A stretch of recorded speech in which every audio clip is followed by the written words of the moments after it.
Bonjour et bienvenue sur la chaîne Cooking Achat. Cette chaîne a pour objectif de vous donner des idées de repas qui m'ont aidé à perdre du poids. Il s'agit de repas dont les recettes ont été trouvées sur internet ou dans des livres. Je les ai soit suivis à la lettre, soit modifiés à ma guise selon mes préférences et les produits que j'avais à ma disposition. Bon visionnage! Aujourd'hui, je vais vous montrer la recette du crumble à la pomme et à la framboise.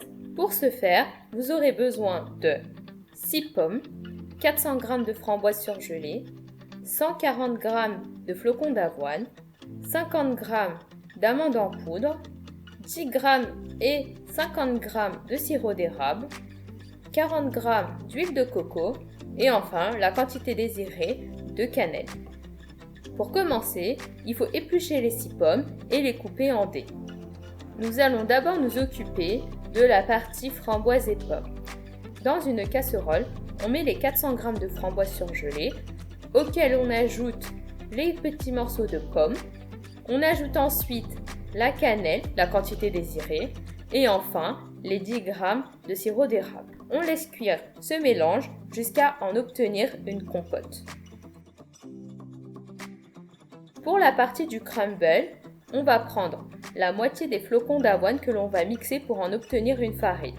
On va ensuite mettre les flocons d'avoine, auxquels on ajoute la poudre d'amande, la farine d'avoine,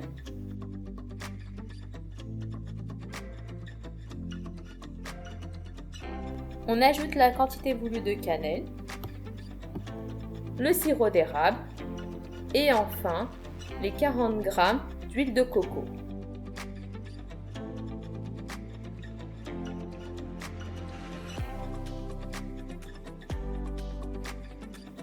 On mélange bien jusqu'à obtenir un bon crumble.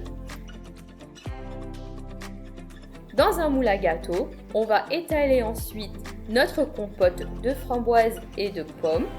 Et au-dessus, on va y mettre le crumble et bien le disperser partout pour que toute la compote soit recouverte.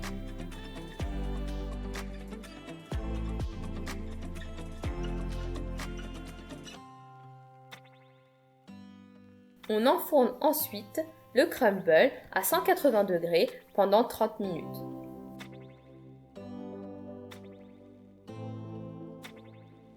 Une fois les 30 minutes passées, si le crumble a la couleur désirée, on peut le laisser refroidir et le déguster le lendemain matin. Pour ma part, je laisse refroidir le crumble que je coupe en 8 parts et je consomme une part par jour. Ce crumble peut être conservé au frigo et si vous désirez, vous pourrez le réchauffer un tout petit peu au micro-ondes pour le manger un peu plus chaud. Bonne dégustation! Si t'as aimé la vidéo, lâche un pouce bleu et pour être à l'affût des prochaines vidéos, n'oublie pas de t'abonner. Bonne dégustation et à la prochaine!